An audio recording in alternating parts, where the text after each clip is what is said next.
You're getting paid? Hold on. I'm a government employee. I get paid 24/7. I'm on the clock all the time. Wait a second. I'm a government employee and I'm not getting paid You 24/7. get the wrong job, Lisa. Darn it. Oh, all right. So we have our quorum of the 6 of us.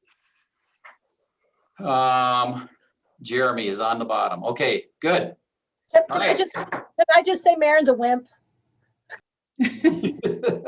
No. How come I'm so dark in my picture? All right. Well, let's start our staff review meeting.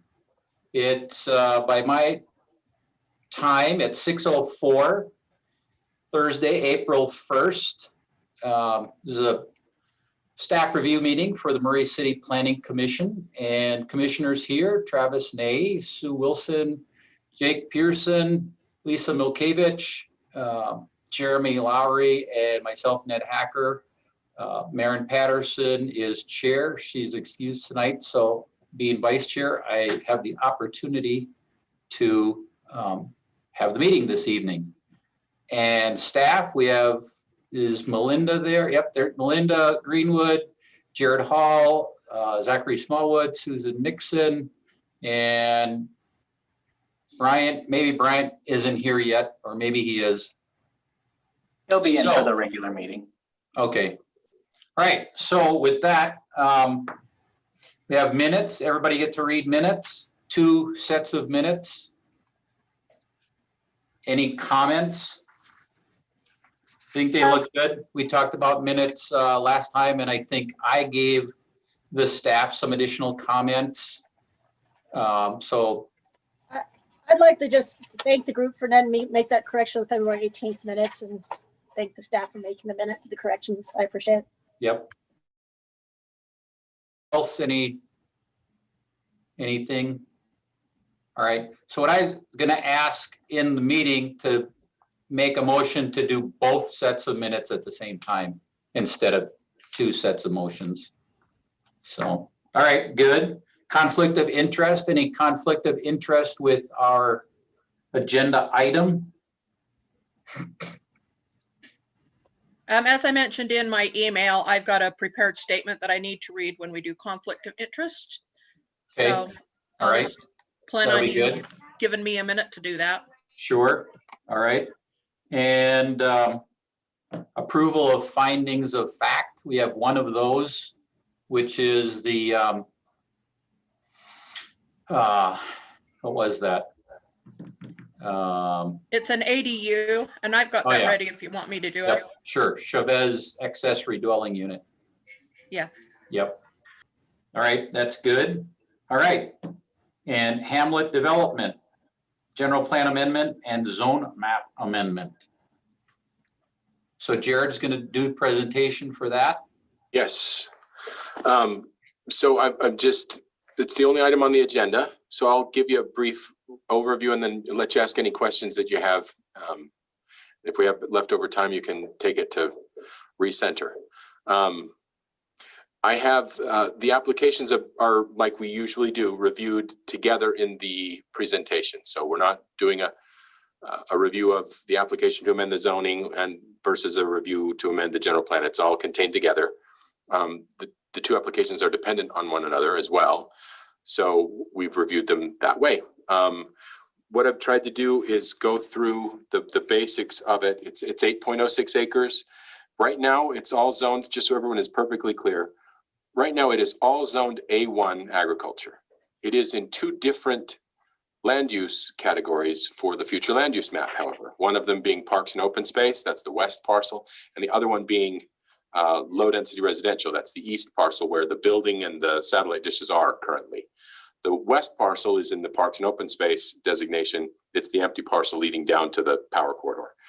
I think I put it in the staff report, but just to be clear how it had ended up in that category instead of low density residential, like most of the sort of developable land that was in agricultural zoning was put, is because we assumed that it was part of the, wrongly, that it was part of the UPNL power corridor.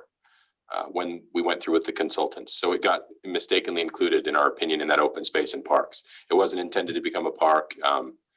It should have been categorized as low density residential with the other.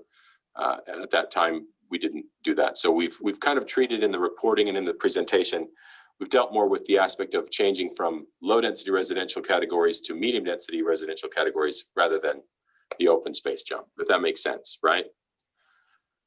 With that said, that is the application, and we did give you in your staff reports the material that Mr. Brodsky had presented to the neighborhood. We don't normally, as you guys are aware, we don't normally go over a lot of detail about conceptual plans or concept plans and rely on those for zone changes, because we can't rely on that plan. It's not an application for that plan, and I'll make that clear in the presentation for the public. It's an application to change the zone and the general plan that supports that zone. But we included those materials in your packet because there was that neighborhood meeting in February, and it was very well attended. I don't know how many people, Mike, but a lot of people I heard were there. So a lot of folks from the neighborhood have seen that plan and have now seen the revisions to that plan that Mr. Brodsky made after the meeting to kind of respond. And since that information was already out there, we felt like a lot of the comments refer to that plan and the things that they've seen. So we didn't want those comments that you were going to see and read, and I know there were a lot of them, those email comments. We didn't want those not to make sense to you all, and we didn't know if you had seen that plan, not having participated in the neighborhood meeting. So we felt like it was important for you to have that information, and it's part and parcel of, it's the reason that he's applying for what he's applying for. And it is significantly less density than is allowed by the RM15 zone. But overall, this is important to understand too, and I'll go over it a little bit in the presentation. RM15 zoning, multifamily residential zoning at 15 units the acre, right? Sort of wrong. And I know that Jeremy and Jake, you guys probably haven't dealt with this yet, being newer to the commission, but our multifamily zones monikers are a little strange. So RM15 zoning, the base density that's allowed is actually 12 units per acre, not 15 like you would think. 15 is possible if you do a host of things to get density bonuses one at a time, and there's be possible for anybody to meet. So we typically look at it as 12 units to the acre, but technically you could get 15 if you did certain things. So that's something to understand as well going into it. Those are the basic tenets of the applications. I'm going to talk about the reasons that staff is supporting the applications based on the general plan, and I'm going to try to we've read all the email comments like all of you have at this point too, and they're kind of an emerging series of issues that people brought up, and I'm trying to in the presentation address those things as we go through it. So I'll talk about the traffic study, and I'll talk about the general plan and why we feel like it is appropriate to entertain a change to that plan, et cetera. So any questions for me? Jared, will you be addressing the contaminated soil in your presentation? Very briefly, and I know that Mike has a presentation planned as well, and it deals somewhat with how he can remove that or what's more appropriate with that. And having done a lot of projects where that's necessary, he's more an expert at that than I'll ever be. So I'm going to let Mike speak to the contamination more so than my presentation. Jared, Okay, thank you. Jared, a lot of the comments referenced apartments being built in the area. Yeah. Has Mr. Brodsky or Garbutt Homes, have they indicated if these will be for sale or for lease? Yes, and they're intended for sale. That's the plan. And with Hamlet, that's usually the case. So is it possible for us to have that be a condition of approval, or is that not possible? the short answer is no. We can't dictate as a government entity whether people rent or buy. Okay. Homeowners associations can do that to some degree. What I can tell you is that Garbutt and Hamlet typically build for sale product. They want to do these as condominium and single family. Actually, in the new plan, he's got single family detached and condominium units. No condominiums. Yeah. Yep. Jared, can I speak? Sure. What town? I'm sorry. I want to correct one thing you just said. Sure. It's a big distinction. There are no condominiums in this proposal. These are fee simple townhouses where the owner of each individual townhouse owns the ground that they are on. Much Okay. different than a condominium. Go ahead, Travis. Thank you. Can I Thank you. shift? Can I shift gears just a little bit and maybe have either Jared or Melinda kind of talk about public clamor and our role in interpreting clamor? Sure. I'm happy to talk about it. Melinda, do you want to talk a bit about clamor, or do you want me to do that? Well, let me just say real quickly, some of the public comments have said, you know, why hasn't the city cleaned this up? Why has the city let the site be contaminated? And the simple answer is because it's not our property. So we would love to have it cleaned up, but the city is not interested in doing it at the expense of the taxpayers. So when it develops, that would be part of the development. Public clamor is, Jared, I'll let you take that. You're probably public clamor is a little bit more relevant in this case to the city council because they're the deciding body. They're the land use authority on a general plan amendment or a zone map amendment. But essentially it has to do with asserting opinions that just aren't germane to the application at hand. So I don't know, a common one is the misnomer that it's going to bring crime. Well, we don't know that, and we can't base an application decision off of that because there's just not facts or data that support one way or another on that. Jared probably has a little bit more value to offer on that, but I just think you're right on, Melinda. I think the most important thing to remember as a public body of any kind reviewing applications is that you're taking comment from people. You need to keep viewing them as comments. You actually have the burden of voting when you've assimilated all those comments and decided what is relevant and what might just be based on clamor. But it's not I think a lot of public, sometimes they have the sentiment that it doesn't matter because I'm saying all this, but my vote doesn't matter in the end. It's not a vote. You're taking comments and trying to use those comments to make reasonable decisions based on them, of course, but also based on what's reasonable being the operative term. So, Lisa. Can I ask you a question? Yeah, I'm already a little stressed about this because I don't know, I think it's important that we express we are not voting for a team, that we have an opinion about a team. It's important that we're looking at the facts and trying to base it on the facts and that we consider all teams important. Sure.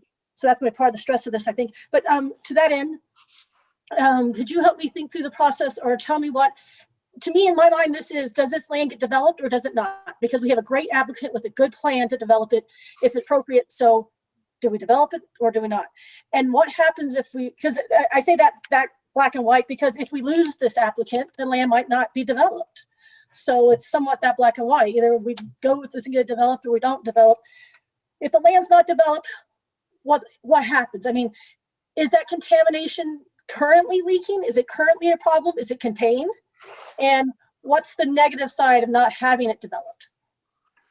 The containment of the material on the site right now, from my understanding, is it was contained somewhat in the past during the development of the site when they built the building. I don't really know. Mike would have to speak to that better than I could about the environmental study that he's received. I don't know that it's leaking, but like Melinda mentioned before,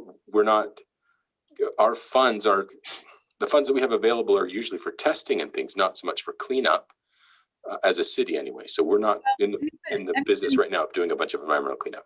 And even those funds, Jared, they're not like those are, we don't have funds. Those are the EPA's funds. Yeah. That we would be awarded with a grant to use. So like the city literally and legitimately does not have any funds for any type of grant for this. So that means the reason I asked that because I'm trying to weigh the importance of I mean, so I'm saying if we approve this, part of it is you get a nice product at the end and you clean up the ground.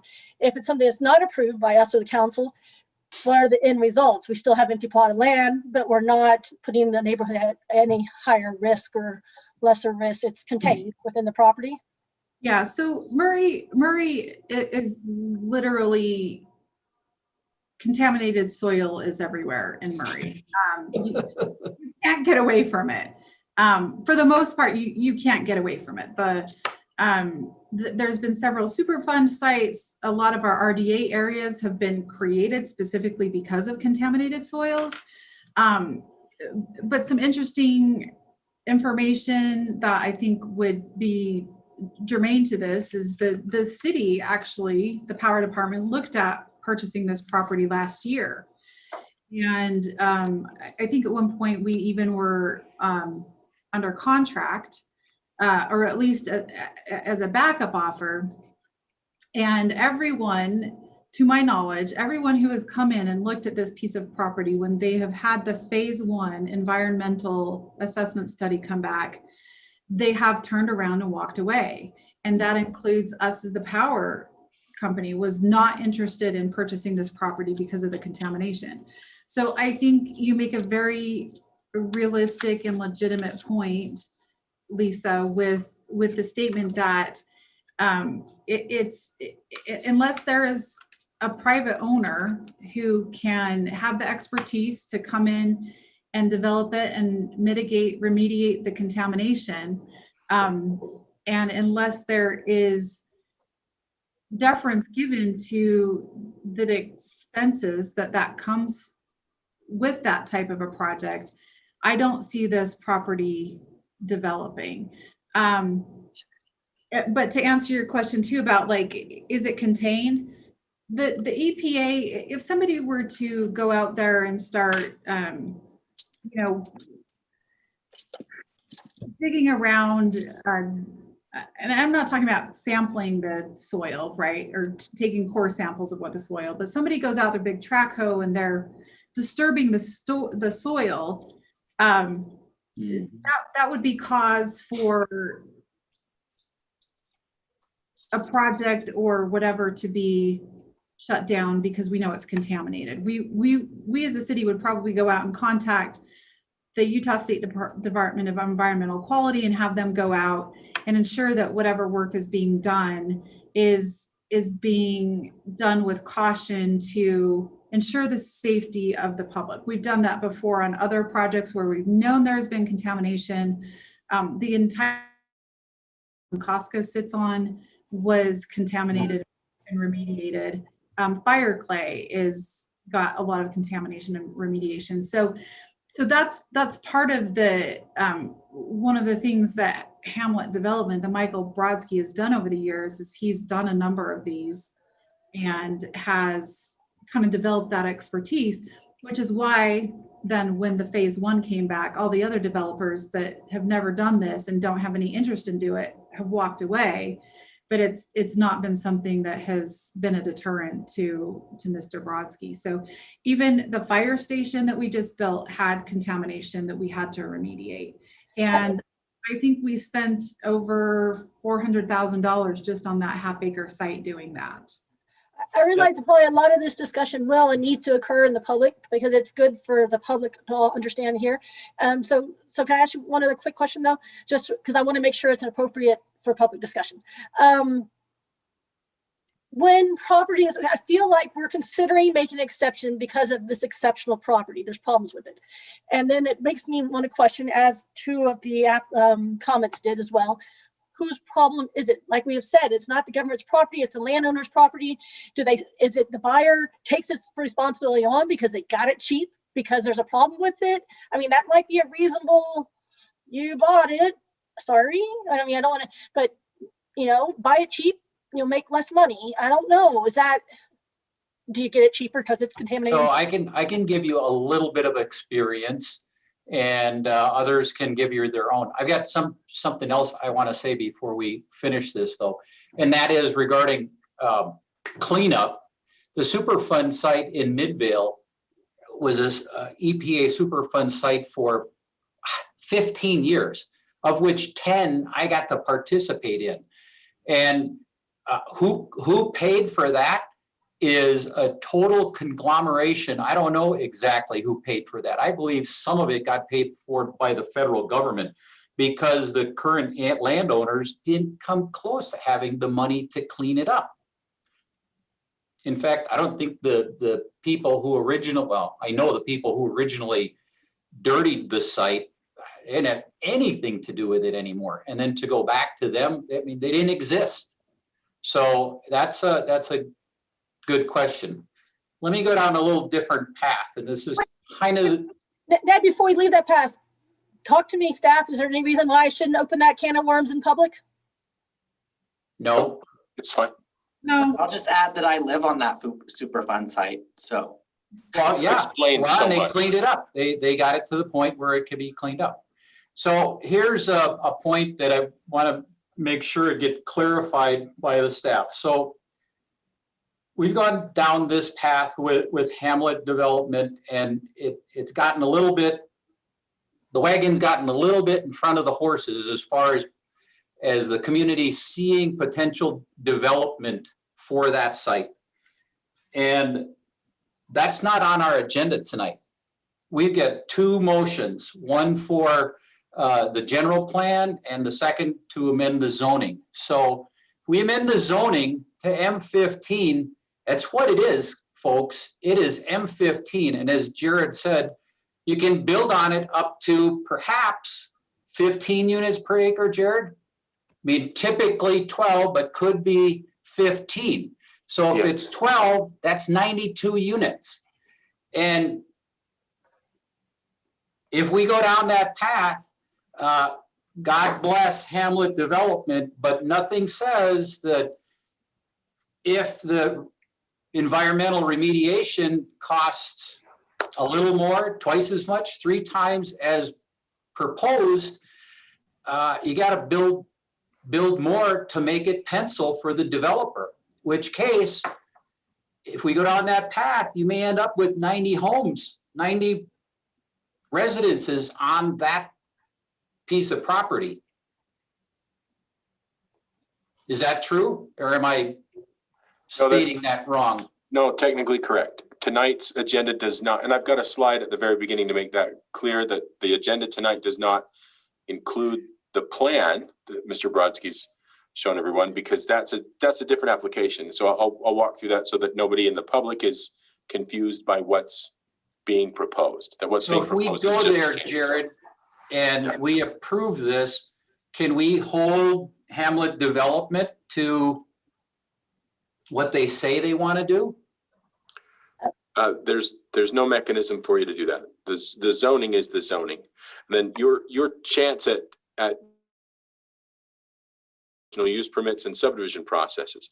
He would need, I mean, the one caveat in that I would say is that he would need a PUD to make this work, and PUDs give you some flexibility, but they also come with their trade-offs. So to get his differing setbacks and things like that to make the density work, to make 15 units work, would be much tougher for setbacks and things. So, and you have to approve all those things as a commission. So you do have methods to whittle down overall densities, but the base density is RM15, that's 12 to 15, depending on how they approach it.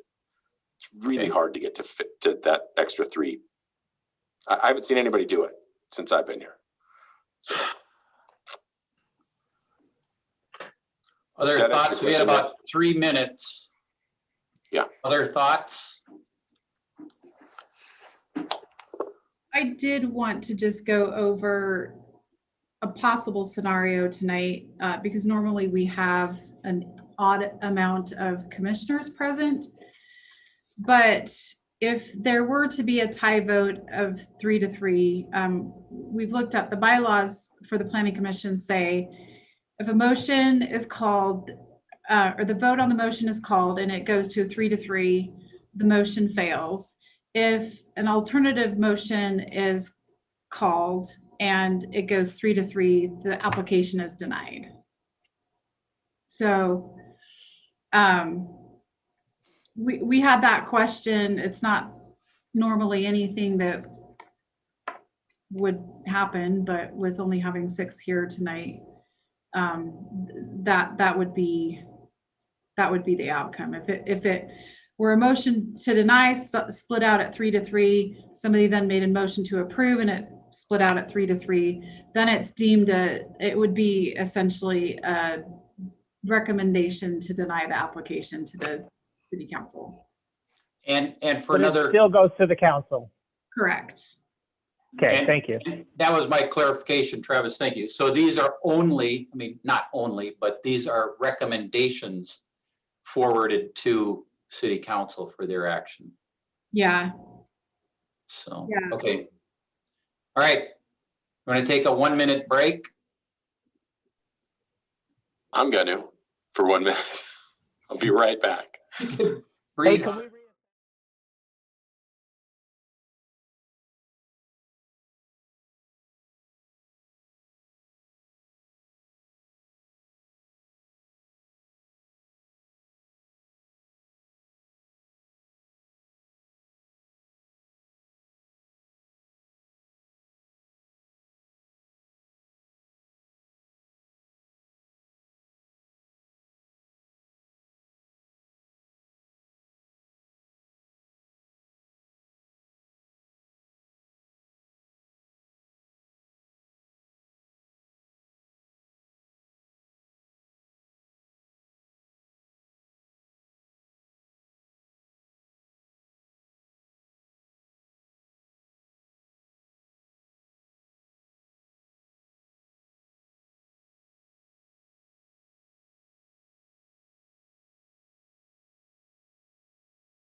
Are you ready, Jared? You bet. All right. Okay, I will call to order Murray City Planning Commission meeting, April 1st, 2021. It's 6:32 p.m. And I want to welcome all in attendance, those viewing on Murray City's streaming video feed, the Facebook and the Zoom webinar. With us tonight are Commissioner Travis Ney, Sue Wilson, Jake Pearson, Lisa Milkevich, Jeremy Lowry, and myself, Ned Hacker. Commissioner Maren Patterson is excused, so I am the vice chair and have the privilege of holding the meeting this evening. So city staff that are with us this evening: Melinda Greenwood, Jared Hall, Zachary Smallwood, Susan Nixon, and Brian Farnsworth is there. So thank you all. To get started, I would like to read a statement, prepared statement regarding virtual meetings. So as the Vice Chair of the Murray City Planning Commission, I, Ned Hacker, have determined that due to infectious disease, COVID-19, novel coronavirus, holding an in-person meeting with an anchor location presents a substantial risk to the health and safety of those in attendance. So under these circumstances, Utah Code 52-4-2074 allows for electronic meetings to be held without any anchor location, so long as the public has an opportunity to view the meeting and submit public comments. So we're holding tonight's meeting, Planning Commission meeting via video conference, and the meeting is being live streamed at www.murraycitylive.com.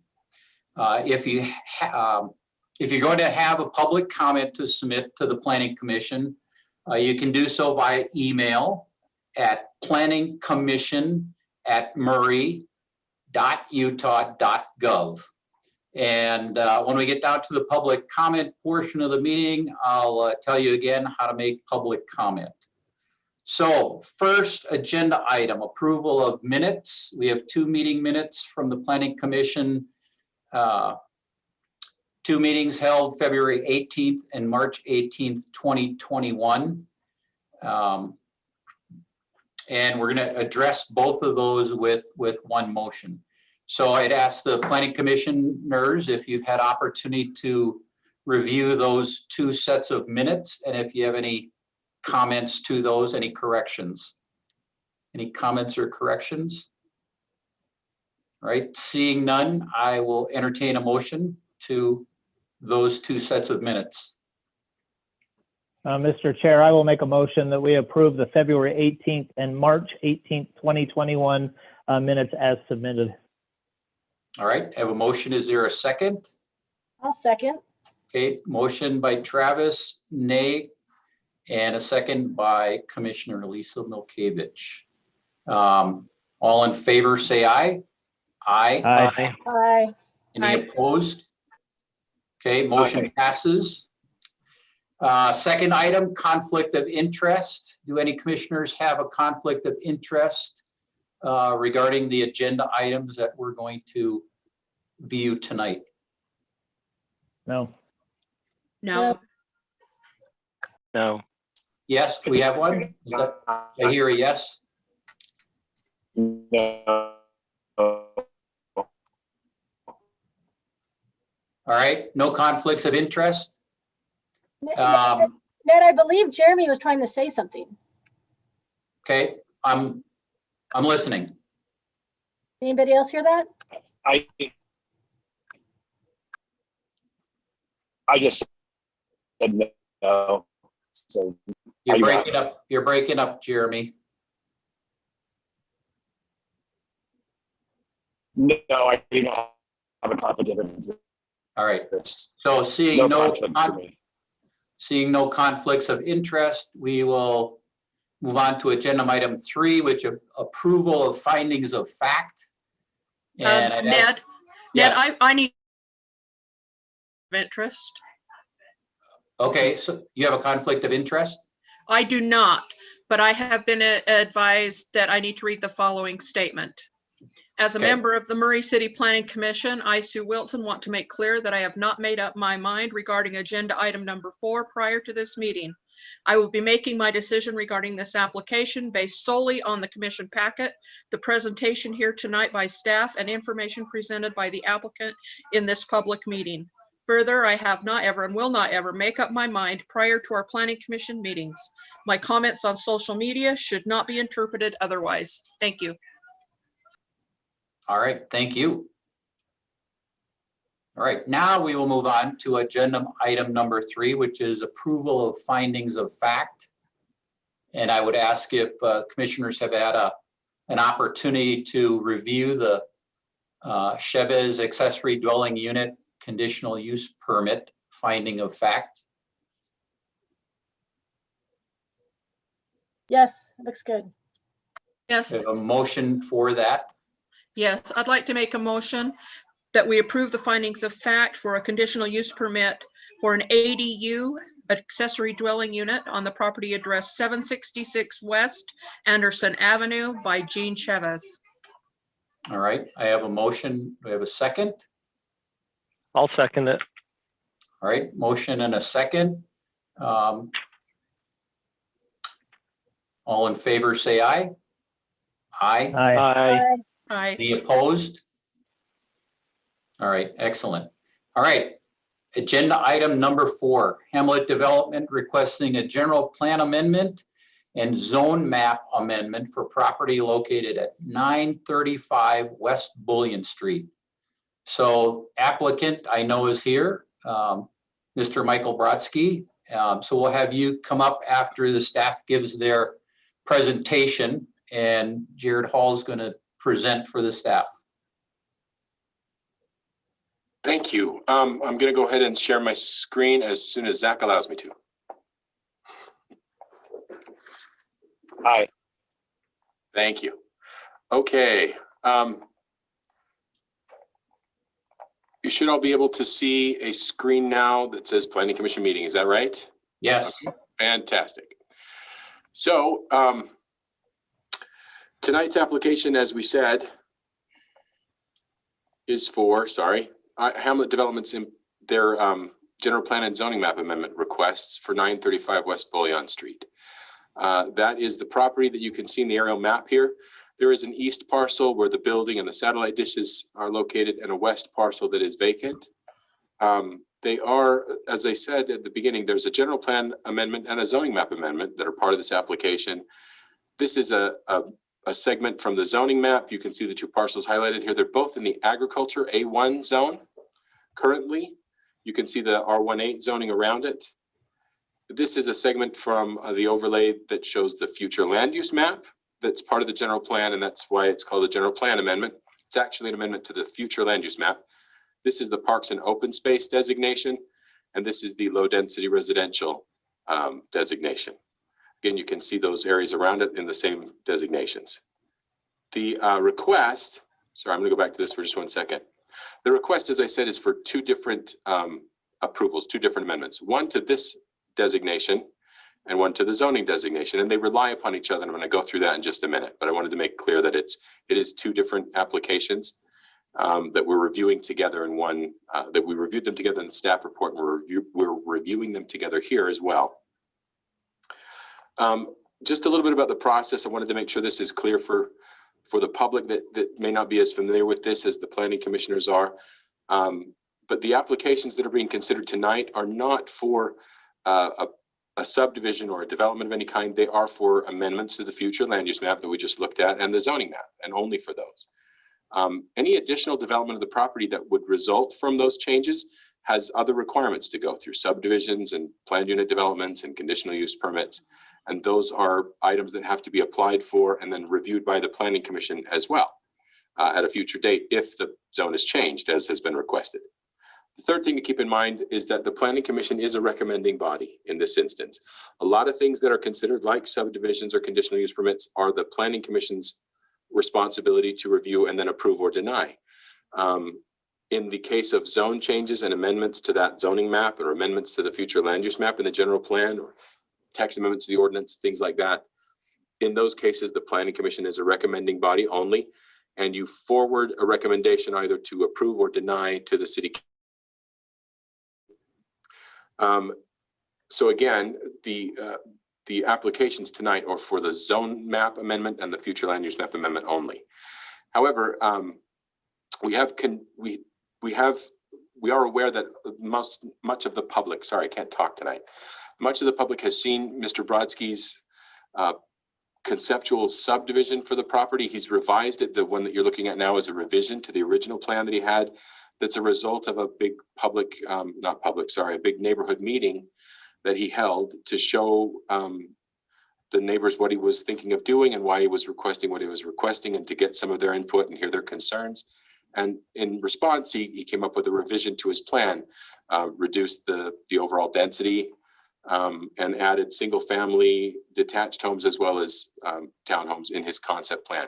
Again, this is not on your agenda tonight. This is what he hopes to do if he receives an amendment to this map and this map. I just want to make sure that's clear. We put it in, and we normally do not review these kinds of things or include them for your review. But in this case, because that neighborhood meeting had occurred and a lot of the comments that we were receiving referenced the things that he was proposing to do with his particular plan, we felt like it was important for the Planning Commission to have those concept plans and materials as a reference so you would understand those comments. So that's why we've included it in your packets, in your staff reports, and why we'll refer to it somewhat tonight as well. One thing I wanted to make clear as well as we go through this presentation tonight is we have looked at a lot of comments, and I know you're aware as a commission because you've seen all those in your staff report and several more afterward as well. There emerged from those comments some sort of common themes, things that concerned folks in the neighborhood. And I wanted to try to address those as we look at the presentation tonight and understand what we're doing. And they do kind of go hand in hand with the kinds of things we need to review as a commission to understand the applications and how appropriate or inappropriate they are. One theme that emerged a lot was that the general plan says not to do this, and the future land use map says low density residential. Why have a plan if you're not going to stick to the plan? It's inappropriate as an application and should be thrown out because it's contrary to the plan. So the general plan is just in a word, not quite that simple. It's not quite that black and white. General plans are not static documents. We entertain amendments to them all the time. In fact, every 5 or 10 years in a growing community, you should expect to see a new general plan, usually 10 because it takes a couple years to put them together. So you do a kind of a review at 5 years and see where you're headed and make sure you make some adjustments, and you do a full new general plan in 10 years, and we will plan to do that. But along the way, in a city like this that is growing and experiencing growth, and every city in the valley, for the most part is, it is not unreasonable to expect that we would entertain some changes and adjustments to that plan, being as complicated as it is. And it's most appropriate to look at those individually and see where they're appropriate. This table that you're looking at on that slide is data that Zach put together for us as we prepared to talk to the city council about the general plan.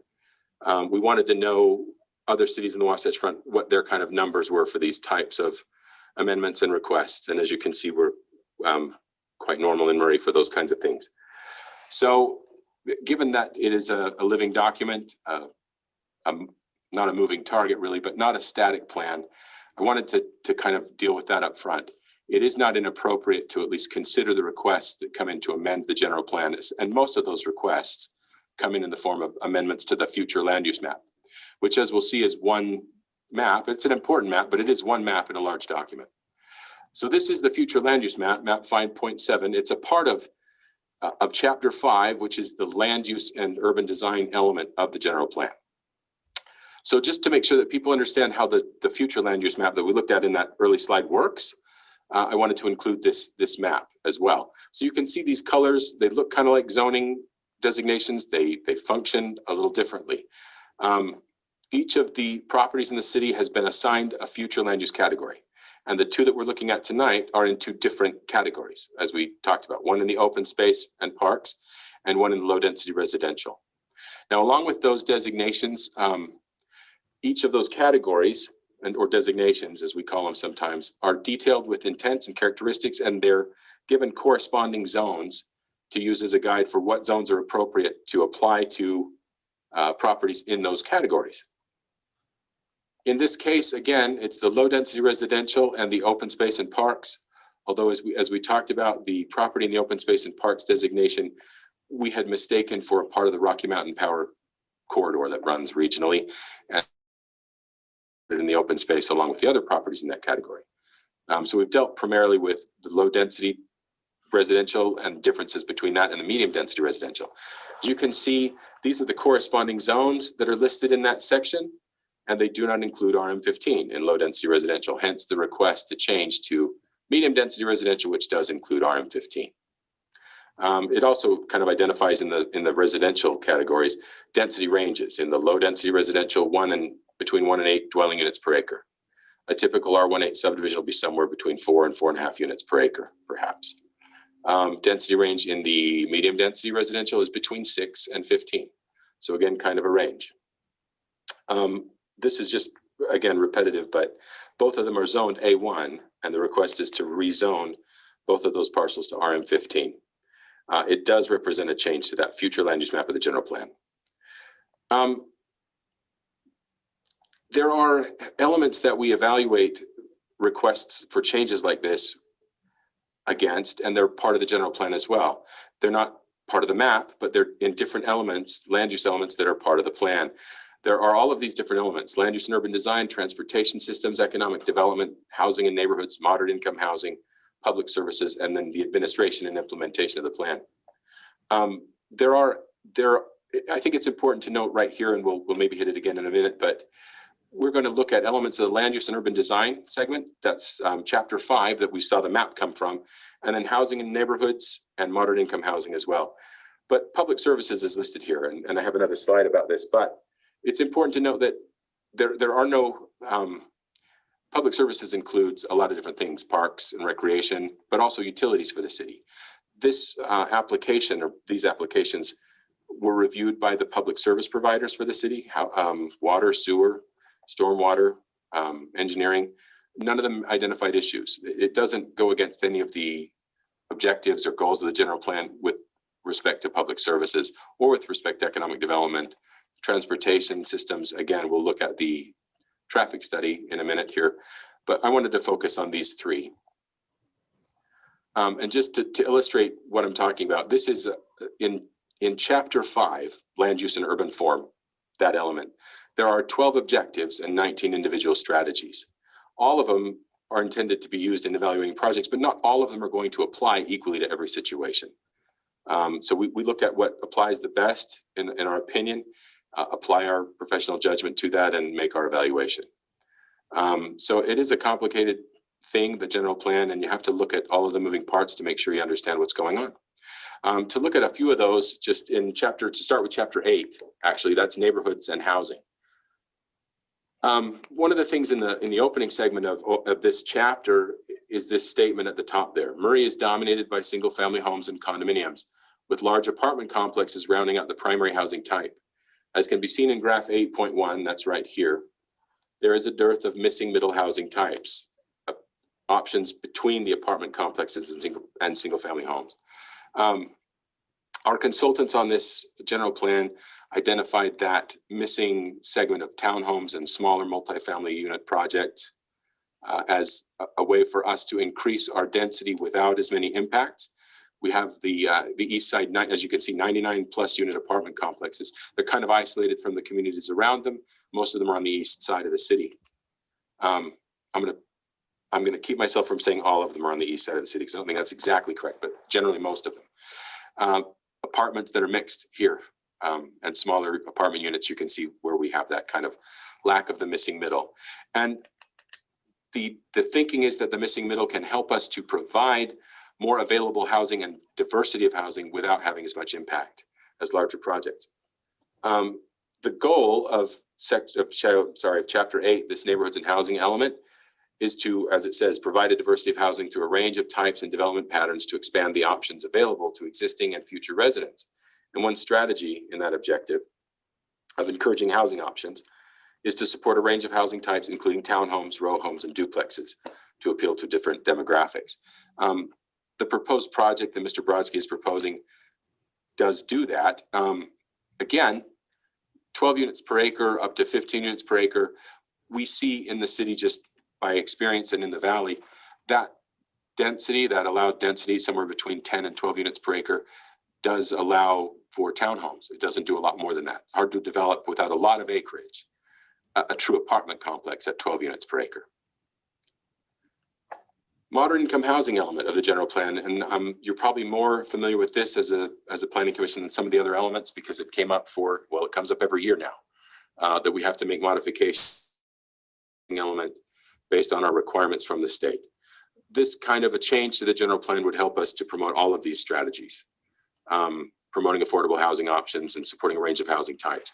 I did want to try to address during this slide as well, one of the things I view as a kind of a misconception about moderate income housing a lot of comments that we received did talk about how it doesn't, why should we do this when these are going to sell for so much? There's no such thing as affordable housing in the valley anymore. If your townhome's going to sell for $380,000 or $400,000 and a home's going to sell for $6 million, how is that affordable? Well, it's not. It's really not. The affordable housing that we're providing in the state right now is either subsidized in some way, or we're playing catch up trying to make the supply outstrip the demand. This goes a long ways toward that. This is addition of more units, and that's why cities are scrambling to add ways to increase their density without so much impact. We're all under mandate from the state to do that. So we're not unique in that regard, just to be clear. And we don't think that they're going to sell for $200,000 and be affordable. Not this year anyway. We'll see what happens. Chapter 5, Land Use and Urban Design. That objective number 9 at the top, to provide a mix of housing options in residential zones to meet a diverse range of needs related to lifestyle and demographics. This is a goal and objective that this kind of change supports as well. And I wanted to go over these items at the bottom, these bullets. These are from your staff report generally, with a couple of changes. The RM15 zone can allow greater flexibility to mix the housing types because of the additional density that allows. And that's greater than the area that's around it, but the impacts of that can be manageable because it doesn't, 15 units per acre, while it seems dense in comparison, is not unmanageable. The RM15 zone also allows that. I wanted to make sure this is understood, and we've already gone over it. It's 12 units per acre. The density bonus goes up to 15. At 12 units per acre, that's 96 units by my calculations, and 15 units per acre would give you 120 units by my calculations. There is not an ability to go beyond that in the RM15 zone. I've seen numbers in the comments that go beyond that. I'm not sure where that comes from. But as far as I understand the zoning that we administer, 96 units or 120 units. I think Mr. Brodsky's original concept that he proposed was about 90 units and is down to 75, which results in an overall density of 9.2 dwelling units per acre. That's under the 12, obviously, but 12 is what's allowed as a base density. Now, given that, this is the property. As you can see, I've outlined it here in blue, the east parcel, the west parcel. The surrounding area is entirely single family zoning where it's developed, with the exception of some kind of natural buffers that exist. And I talked about this in your staff report, and I wanted to go over it in the meeting as well a little bit. This is Murray City property. The power department uses it for storage and a substation.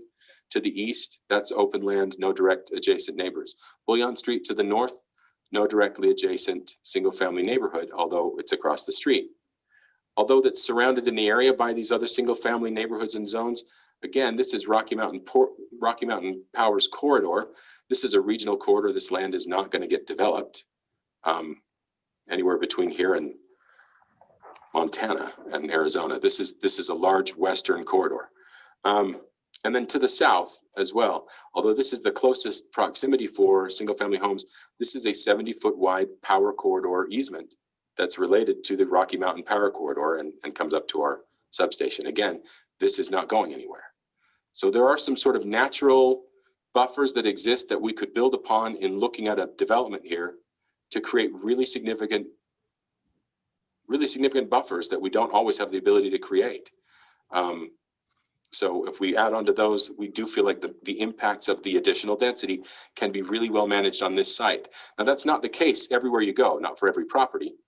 I just wanted to put that in here again to show you. Again, this is that 70-foot power corridor easement. This is the power company property, Bullion Street, and that power corridor to the west. So you have a fairly, not isolated neighborhood necessarily, but well buffered neighborhood in any respect. Let me move on to this next slide here. 12 units per acre. One of the other things that emerged in the comments that we saw were comparisons to fire clay and concerns about the kinds of issues that come from TOD and mixed use developments at those high densities. This is a request for RM15 zoning. RM15 zoning does not contain the kinds of densities that we allow in transit-oriented development, 80, 100 units per acre. Fire clay, the projects in fire clay are all at 60 to 78, 80 units per acre. This is what 15 or 12 units, this is what 12 units the acre looks like. This is actually up around 9th East and 5600 South It mixes single family, like Mr. Bronski's proposing, or intends to propose, I should say, and townhouses to create an overall density of 12 units per acre on the project. But that's the kind of visual representation of density that's appropriate to consider. You shouldn't drive through fire clay and imagine that that's what we're talking about here. I just wanted to make sure that was clear. Traffic came up as a consistent concern from the residents on Bullion and in the areas around. So I just wanted to point out a couple of things. This is the functional classification map that the city's master transportation contains. This is 700 West or Murray Parkway or 700 West. I forget the different names as it passes through different intersections. So I just think of it as 700 West. It's classified as a minor arterial. It's taking people not only into different destinations in the city or different connections, but through the city as well. And Bullion Street is classified as a minor or neighborhood collector. You can see Bullion Street right here, this yellow. So other comparisons that make sense for Bullion Street, for example, are here shown in yellow. Whereas this section of Vine Street, for example, that goes back up to 9th East after it crosses 5600 South, a neighborhood collector. It takes local streets feeding to it and takes them from 9th East down to 5600 South, et cetera. So it serves that kind of purpose. And we'll talk about traffic just a little more with the traffic study, but this felt like a good point at which to talk about parking because we had just looked at this. Again, with this zoning, this is not a TOD zone. It's not a transit-oriented development zone. It's not a mixed-use zone, RM15. It does not have those kind of reduction of parking allowances that you see in Fire Clay in that area, or for the metro, or in the mixed-use zones in other places in the city. This is standard multi-unit, multi-family development parking requirements at 2.5 spaces per unit. Often we see more than that just because the developer will want to provide a couple more spaces per unit, or a couple more spaces overall, but 2.5 spaces is the minimum requirement for any development in the RM15 zone, just to be clear.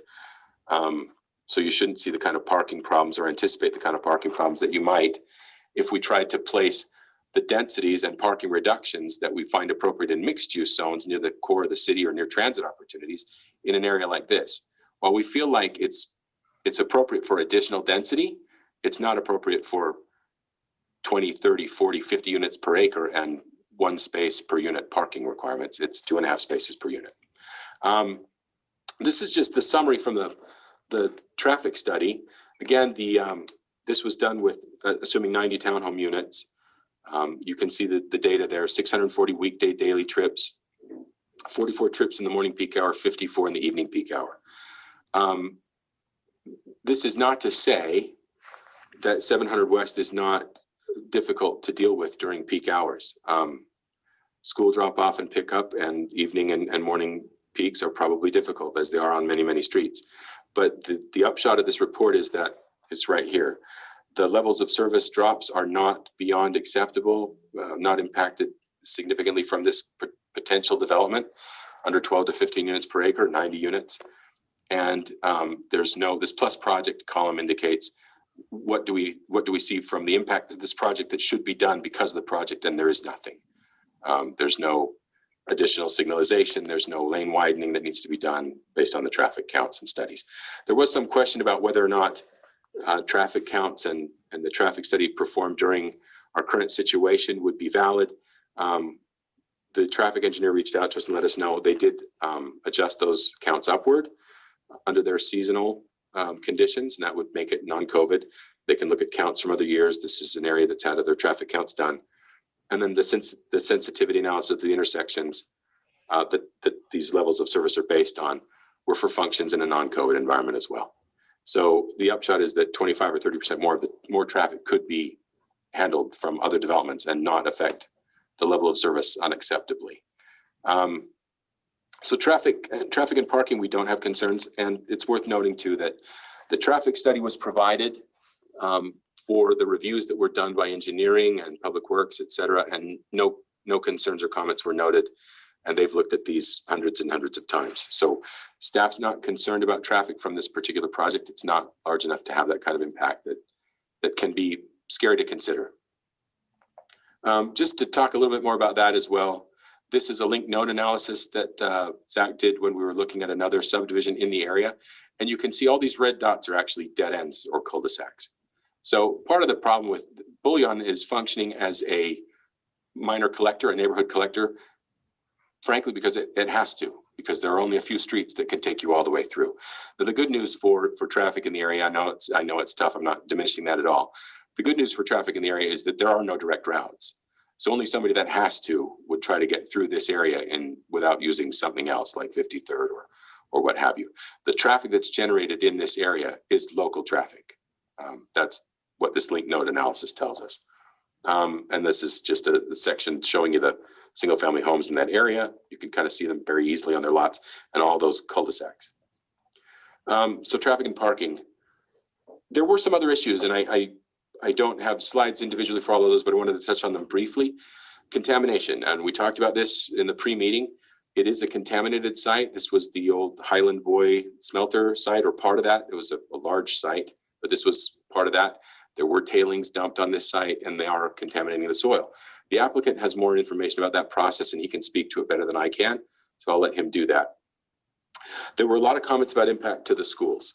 I just want to make it clear that we did notice the school district that these applications had come in, as we do with every application for changes of zoning or projects. They did not respond. That's not abnormal at all. They don't usually to zone changes unless they're really significant zone changes. And as much as it may sound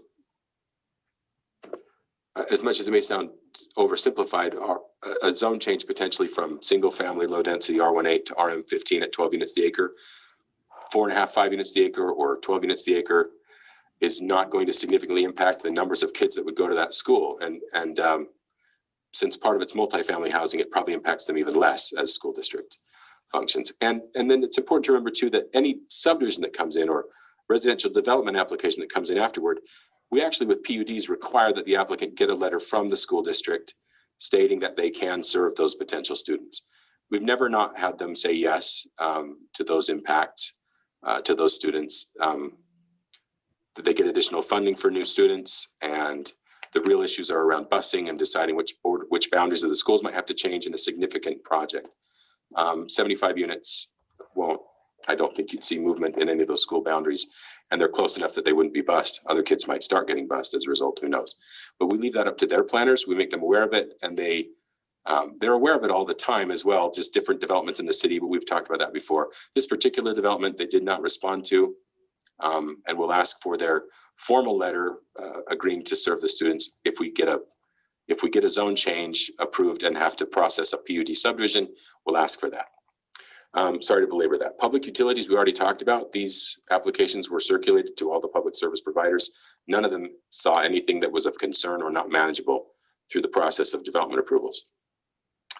A lot of comments also were made about the potential impact to property values because of an increase in density. Coincidentally, there's a recent report from the Kempsey Gardner Policy Institute. It's not a study from somewhere else in the country. This is Salt Lake County, suburban Salt Lake County. New construction of apartments is actually increasing value of nearby single family homes. When you get outside of a half a mile from the new construction of apartments, the increase to people's property value is less significant because everybody's property value is increasing right now. That's fairly obvious, but they have not. The new development brings people's property values up, at least in the short term, according to this study. We've seen other studies in the past about impact to property values. We have not seen property values decline because of new construction. Older apartments that were constructed back in the day, I don't know about that. This is apartments that were built between 2010 and 2018. That's what I have for the presentation. Besides talking about the findings, we do, as a staff, recommend approval based on these findings. That the general plan provides for flexibility we talked about at the beginning. It is not a static document. The requested amendment to the future land use map does represent a change, but we feel like it would allow potential development of the site that can accommodate the demolitions and environmental mitigation that otherwise have been limiting traditional lower density subdivision. A lot of developers have looked at this property, consulted us about it, and walked away in the last couple of years. The proposed zone map amendment from A1 to RM15 has been considered, and we feel like the potential impacts of the change can be managed within these densities that are proposed RM15 zoning. And finally, that the proposed zone map amendment conforms to important goals and objectives of the 2017 general plan. As I said, we are recommending both requests. So do you have any questions for staff at this point?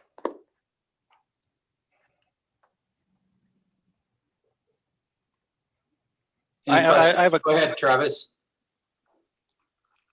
Okay, I have a few questions. Can we go back to the open space on the west side of the project area? Can you explain to me how that would have gotten missed on the general plan update? Yes. Yes, sir. And as it did get missed, are there other examples of parcels that maybe were missed in the general plan updates that have come up in other projects? Yeah, thank you. That's a great question. And embarrassingly, yes, there are. We processed one for Dondi Reichman last year that we missed. They were slivers of properties that were around her lot that had never been combined to her lot. And for whatever reason, when we applied the different categories, we thought they were part of the other lots that were on the cul-de-sac in back of her property. So we misrepresented those or misidentified those. This parcel in the Rocky Mountain Power Corridor, I think we missed because of the wraparound of the easement. And again, we didn't, when I say staff missed this, I mean, I sound like I'm throwing my consultants under the bus. That's not what I intend, but we didn't necessarily review every single parcel. So when they looked at this, they looked at the wraparound, I'm sure, and the large corridor here. And it's not uncommon for the UPNL, for Utah Power and Light, Rocky Mountain Power, to own several parcels around their exact corridor, as is evidenced by this parcel here that is owned by Rocky Mountain Power. This looked like one of those, large and empty for all those years. It doesn't look like somebody wouldn't have developed that if it weren't, part of the corridor. So they tagged it. Probably missed it because of the wraparound. We have missed certain parcels. Let me just go back to the general plan map here. Those, I wouldn't even hazard a guess at the number of parcels. We used as a baseline the existing future land use map that had been part of the 2003 general plan and tried to adjust from there, although we were changing categories. So we were reducing the number of categories overall, so we couldn't just bring the whole map forward. And there's no guarantee that there weren't a bunch of mistakes in that previous map. In fact, the Dondi Reichman ones that I just talked about represent some of those that probably just got pulled forward from the old plan. So in any event, yeah, we've missed them before, and they come up once in a while. So does that answer your question? It does, thank you. What is the parking requirement for R18? What are the number of spots that are required off street? That's a great question. So single family zoning like R18, R16, et cetera, we require new construction to have 2 cars covered like a garage and a driveway leading to them that is set back the number of feet that are required. So 20 or 25 feet, but it's not stated explicitly in that zoning the way that it is for RM15 or RM10 or multifamily. Multifamily projects are required to do 2.5. Single family projects or single family homes are required to have at least 2 parking spaces for their home. And most of them by default, because of setbacks, have another couple out in front of their garage as well. Or if you're lucky, like I'm not, you have a 3-car garage and a big, huge driveway and a big 5th wheel parked in part of that. Unlucky in all those regards. Sure. And then if we're talking about this greater project area, do we know of other mitigation efforts that have taken place to clean up, previous issues with just in that general area? I mean, the immediate neighborhoods, would they have been held under the same scrutiny that we're now holding this piece of property, or 30 years ago, 40 years ago, did we have a different standard for evaluating the soils in those areas? I wouldn't be able to speak to that very well. The environmental hazards that existed here, I know were somewhat looked at with Chesterbrook Cove, with that subdivision. I'm not sure what exactly they did to, although I know some of the this property was in the Highland Boy smelter site area as well. So it's likely that there was at least some contamination. I'm not sure what was done 30 or 40 years ago, or even 20 years ago. I would hazard a guess, no pun intended, that the requirements were probably not as stringent 30 years ago as they were 10 or 15 or 20 years ago. And certainly not as stringent as today. Okay, thank you. You bet. Jake, did you have a Sure, question? Commissioner Pearson? Go I ahead. do. Just a clarification, because I've heard two different things here, not during this meeting, but is the landowner the one requesting the zone change? Or That's is a it great not? question. That's a great question. The Mr. Brodsky, Hamlet Development, has the land under contract. So he's requesting as an applicant, we actually have a requirement for our applications to be notarized with the notarized signature by the landowners as well. So he's got it under contract. So the owner's not applying, but he's applying on behalf of the owner in essence, and he'll buy it if he gets the zone change under Okay. contract. Thank you. You bet. Other comments? Commissioner Malkovich? I have tons of comments, but we'll start with just a question at the moment. Just to make sure we're being thorough, Mr. Hall, could you address the traffic study at Bullion and Auburn? In the study, it showed it says performing at sea level, and it'll continue to perform at sea level if the zone change is approved and then the proposed construction occurs. But what are the plans with that now that we know it's a sea level? Are there any recommendations, or what are the thoughts around that? I guess let me just go back to this. So no, there are no recommendations to do anything different because it's still functioning at a sea and would still function at a sea. You could, that's not to say that we haven't, they did also a traffic calming study and it had some recommendations from that. Reduce lane widths because there were some complaints about people speeding, although the top speeds were not. If those numbers are kind of interesting in the report, the top 85th percentile were speeding at just over 5 miles an hour over. So most people, only outliers are really speeding on Bullion from what was observed. But even so, it was suggested that they change the location of the indicators that tell you that you're speeding, the shame signs, I call them. I'm always never speeding, by the way. I never, it works on me. And then it also did recommend narrowing the travel lanes because with that hill and the open space around it and the nice wide lane, all the visual cues say to go fast. So that's why the importance of the signs, and you could do other things as well to reduce speeds, like narrowing the lanes. But beyond that, there were no recommendations to make changes to any of the intersections, even the intersection at 700 West and Bullion. There's nothing that would really improve that. Who are those suggestions made to, and when are they triggered? Are they to the city, the property owner? Well, they're made as part of this. So we would take them maybe as traffic, and the ones that were suggested from the traffic calming, we would probably take to Traffic and Safety Committee and say, is this something that you would be willing to do? The property owner would probably be more than willing to, it's restriping to narrow lanes. It would be up to Traffic and Safety to decide if they ought to do that or not. Good question. Can I interject for just a moment, Jared? And just, Sure. I wanted to bring to Commissioner Pearson's attention, just on, it is included in the application, just so you know, or in the packet, there's an agent authorization. This says U.S. Satellite Corporation is authorizing Hamlet Development to speak on his behalf. So that is in your packet. I wanted to make sure that that was there. So you can reference that if you'd like. Great, thank you. Thank you, Zach. Sure. All right, any other comments from the commissioners? Questions? Commissioner Malkovich, go ahead. If no one else does, I have one. And I think this is a comment we'll expand upon later, but I just want to ask. The contaminated soil. Maybe we should give the applicant opportunity to speak to it, but I'd like to just know the condition of the soil currently, meaning is rainwater bleeding off and contaminating soil beside it and endangering the community around it, or is it contained all the time currently? I know it will be. I know what you mean, and I don't believe that it is. I mean, I don't believe that it's contaminating through rainwater, no. So I'll let Mike probably speak to that better through his familiarity with the environmental reports. So if it were to be developed, the contamination definitely will be addressed, and Mr. Brodsky will discuss that. If it isn't developed, it is not harming anybody currently. I don't believe it is, no. All right. Anything else? Anything else? All right, so we will have the applicant come on. And Mr. Brodsky, can you speak, or are you muted? Susan normally mutes all of us, so. Yes, I can speak. Thank you. All right.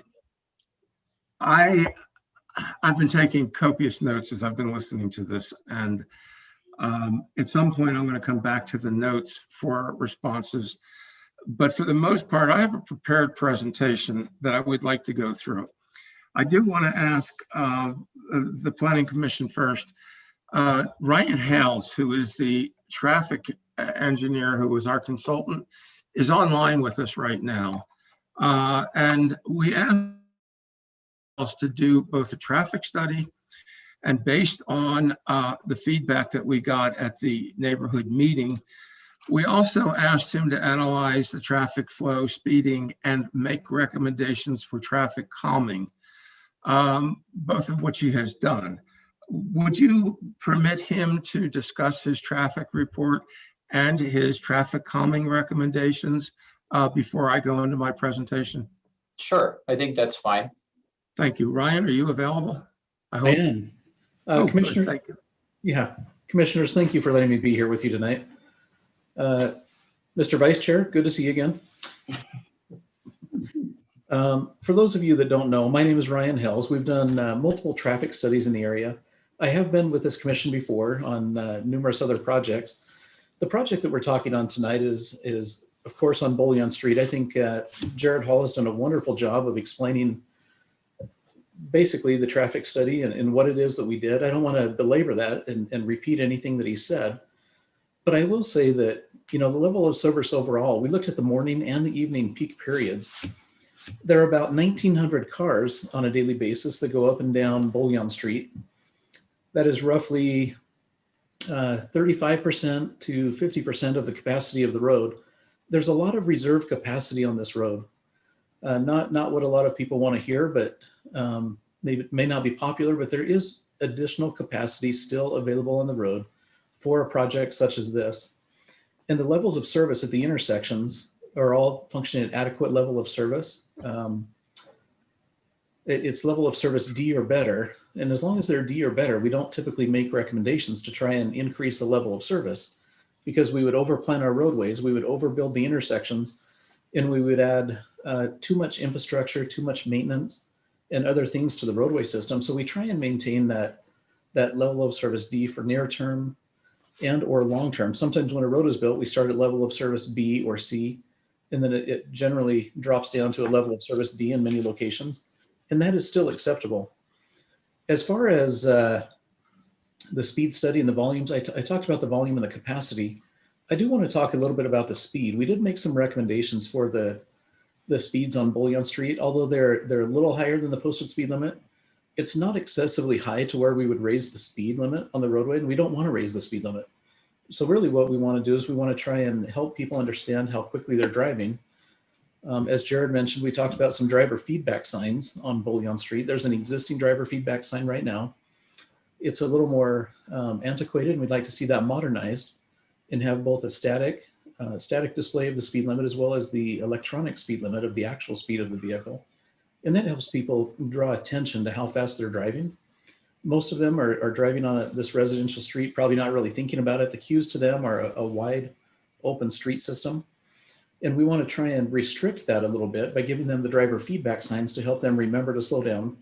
And number two, a visual cue of restriping the road at some future point when the roadway is resurfaced. And what that does, it's a passive form of traffic calming, but it really does make people driving through the area slow down, because naturally you feel a little bit more pinched in. People will move their garbage cans out to the line where the fog line is on the side of the road. And as we pinch those lanes down to 10 to 11 feet, people will tend to drive a little bit slower. Cars can park on the side, feel a little bit safer about opening the doors. And those are things that we've thought about that we think would be feasible here. And so the westbound driver feedback sign, we would potentially locate that to a place where it's a little bit more visible, and then place one in the eastbound direction as well to give that visual cue. Commissioners, I believe that's what I had for this evening. Do you have any questions of me? All right, thank you, Mr. Hales. Appreciate that. Actually, I'd like to add, I'm sorry. Commissioner Milkovich, go I ahead. was slow, I apologize. I guess I'd like, before we jump too far ahead, just to thank Mr. Hales because where's my count? Out of the 50 responses I read, I forget where my count is. I think there was 42 that listed traffic as their number one concern. So I appreciate you attending and your feedback. You bet. Thank you. Ryan, I also wanted to mention one other thing relative to the traffic calming recommendations. I believe that you consulted with the city engineer on what you recommended and got the city engineer to agree that those were reasonable measures that could be implemented. And as a developer, I am offering to implement them as part of our improvements. Okay. All right, thank you. Butsky, go ahead, continue. Thank you. Thank you very much for the opportunity. This meeting was originally scheduled for February, and because of significant immediate community reaction to the posting of the meeting, I requested that the meeting be delayed so that we might have an opportunity to meet with the immediate neighbors. On February 23rd, a community meeting was conducted via a Zoom call at which there were over 120 participants. The purpose of that community meeting was to give an opportunity to describe what the vision for this property is and to attempt to receive community input, both positive and negative. As a result of the comments that we received from the neighbors at the meeting, we've made a number of changes to our original proposal. I'll discuss those changes further in my presentation. I apologize for not introducing myself. My name is Michael Brodsky. I'm the owner of Hamlet Development, and our company has been developing neighborhoods in northern Utah since 1994. And over the last 25 years, I have had the pleasure of developing many of them in Murray. Since 2000, our corporate headquarters have been located in Murray, first at 308 East 4500 South, and now at 84 West 4800 South. By the way, the 4800 South location where we are in now, while it is a mixed-use neighborhood, it was also a contaminated site. And before we were able to start building a single structure, our new office building and our new townhouses, we had to clean that site up through the Department of Environmental Quality, and I'll explain that a little bit later. It's my intention this evening to present to the Planning Commission a request to rezone this property to an RM15 zone. I originally suggested a development agreement that would restrict a specific use and design of the property to be consistent with the site plan I'm showing you tonight. But I have since found that while I've asked for that, and I've done that in other cities, Murray City does not have a provision for that. And again, I will come back to another suggestion I have that will give you an opportunity to legislatively regulate the total number of homes that I build in here and not create the situation where somebody can get the RM15 zone and then build it out to its maximum density. I've heard a lot of objections to that issue, and I will address that in a few minutes. Our request is based on the very unique issues surrounding the property. The property being discussed is approximately 8.8 acres, and it contains a 24,000 square foot office building with an array of satellite dishes that were designed to provide Albertsons with a communication facility. There's also a cell phone tower on the property. The current building is a non-conforming use on the property, and to my knowledge cannot be reused. And so it has to remain derelict until somebody comes in and tears it down. And demolishing that building and regrading around that area is part of what we would have to do to develop the property. Prior to entering into a contract to purchase this property, we were provided a phase 1 environmental assessment that was prepared for the property owner. As you've already been told, there were a number of previous developers, by the way, including Murray City, who were under contract to purchase this property. And when they discovered the extent of the contamination, they all backed out, including the city. The phase one identified that the property was contaminated with lead and arsenic and mine tailings. There was also a concern that when the building was built, a material called vermiculite was used to insulate the walls. And at that time, the vermiculite was frequently impregnated with asbestos. That was one of the biggest fears that we had. The first thing that we did when we, after we entered our contract, was bore holes in that building and bring the materials to a lab to analyze them. And to everybody's relief, found out that the vermiculite does not contain asbestos. So while the site still has lead and arsenic and mine tailings, the asbestos is not an issue. To answer one of the planning commissioner's questions, is the condition of the site dangerous today? Not really. The lead and arsenic they are not soluble, and so when it rains on them, they do not dissolve and they do not spread. They are dangerous to touch. I wouldn't want to eat them, and so because they are exposed on the surface, they still are a hazard. I know that many of you have lots of questions about what we're planning, and it is our intention to present our plans and then take your questions. The discussion points that I'm intending to cover this evening are the environmental issues surrounding the property and how we will deal with them.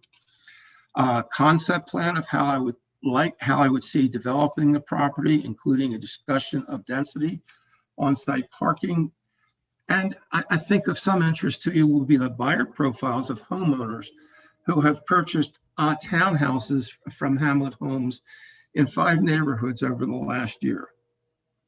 And the reason I think that this is interesting is that you will be surprised at the demographic analysis of their ages, their education levels, their income levels, and as a response to the concern about overcrowding the schools, on the townhouses, the number of children that the townhouse buyers tend to have, much, much lower than a single family buyer. We are now under contract to purchase this property. Prior to entering into this contract, we met with representatives of Murray City to discuss how we could afford to clean up the site and build a community that will also provide community benefits. We suggested that we will enter into a voluntary cleanup program with the Department of Environmental Quality to clean up the property. We're also suggesting that the cost of this was so significant, and in order to absorb the cost of cleaning up the environmental contamination and regrading the property, we asked if the city would be willing to consider some additional density. We also suggested to city staff that we would construct a park that could be publicly accessed as a neighborhood park. Based on the neighborhood feedback we received that evening, we have reconfigured our plan. We've eliminated the park. There were quite a few people commenting about the neighborhood park not being something they wanted to see. We modified the density, reducing it from 90 homes to 75, and we changed the mix of homes in the community. As you'll see, we're now proposing 20 single-family detached homes that would border Bullion Street and 55 townhomes that would be in the middle of the property. Would you excuse me a second? I just need to grab myself a glass of water.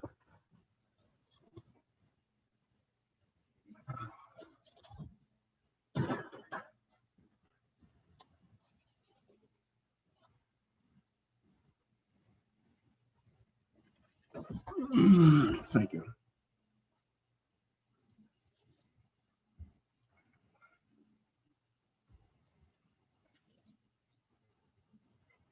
We heard pretty significant opposition to a community park when the perimeter of the property. Our redesign includes an interior neighborhood park surrounded by homes and adjacent to the cell tower. Additionally, there are pockets of open space scattered throughout the neighborhood that are more passive, that are additional passive open space areas. The neighborhood park would include amenities such as a covered pavilion, picnic tables, barbecue, and additional playground equipment. The park would be operated by the homeowners association and available for use by the residents of the neighborhood. Among the comments that we received at the neighborhood meeting was a concern for speeding along Bullion Street. You've already heard from our traffic engineer about the traffic study, as well as what we intend to do to help mitigate the flow of traffic along Bullion Street. As I mentioned to you before, the current owners of the property, Albertsons, commissioned geoengineers and environmental engineer to do the phase 1 investigation. The phase 1 identified that back in the 1800s, the property was the site of the Highland Boy smelter. As a result of this use, the property was left with levels of contamination of lead and arsenic and slag waste. Soil samples from the 1990s indicated elevated levels of lead and arsenic in the soil. Additionally, geoengineers identified illegal dumping on the property before the perimeter fence was installed. And they concluded that there was a very high likelihood that this would result in a recognized environmental condition. They further concluded that the risk of the subject property having regulatory impacts was considered high. In further discussions, we were informed that there was a high likelihood that the insulating material used in the block walls when the building was constructed contained asbestos, and I talked about that earlier. In order to fully understand the extent of the contamination, one of the very first things that we did was hired Wasatch Environmental, a local environmental consulting firm, to do further investigations of these impacts. While we expect the cleanup cost to be significant, our challenge is to be able to afford to clean up the property and turn it into an attractive, desirable neighborhood. There is a state-sponsored process to clean up a property of this nature. It involves working directly with the Department of Environmental Quality and is known as a voluntary cleanup program, a VCP. Over the last 15 years, our companies have done VCPs in Murray in 4 separate locations, and this would be our 5th. This is a unique experience that we possess. The benefits of the VCP to both the developer and the community are extensive. When we are finished with, well, let me go through the process. The process is that the developer hires an environmental consulting firm to investigate the extent of the contamination. This entails doing test borings in a tight grid across the entire 8 acres of the property. The consulting firm conducts invasive testing of the building and soils to determine what corrective action is needed. All findings and recommendations for cleanup are submitted to the Department of Environmental Quality for review and approval of the cleanup plan. The developer then engages the environmental consultant to supervise the cleanup and a contractor to perform the work. This includes on-site supervision of the cleanup work and ongoing testing of the materials being removed. And the on-site supervision is performed both by the environmental consultant, and a representative of DEQ. During the entire time that the work is being performed, the state has a representative on site watching what we're doing to make sure we comply exactly with the plan that was presented.